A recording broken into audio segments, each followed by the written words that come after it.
ஒருமுறை சிவன் மற்றும் பார்வதி தேவியும் தாயம் விளையாடிட்டு இருந்தாங்க. அப்போ விளையாட்டில் தோற்று போன சிவபெருமான் பந்தயப்படி தன்னுடைய ஆயுதம் ஆடை எல்லாவற்றையும் பார்வதி தேவியிடம் இழந்து ஆண்டியாக சோகமாக கங்கை நதிக்கு போயிட்டாரு. இதனை பார்த்த பார்வதியும் வருத்தமா இருந்திருக்காங்க.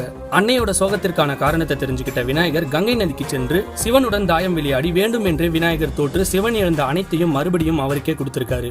ஆனாலும் கங்கை நதியிலிருந்து சிவன் வர மறுத்து தான் பார்வதியிடம் திரும்ப வரணும்னா பார்வதி மறுபடியும் தன்னுடன் தாயம் விளையாடணும் கேட்க பார்வதியும் அதுக்கு சம்மதிச்சாங்க.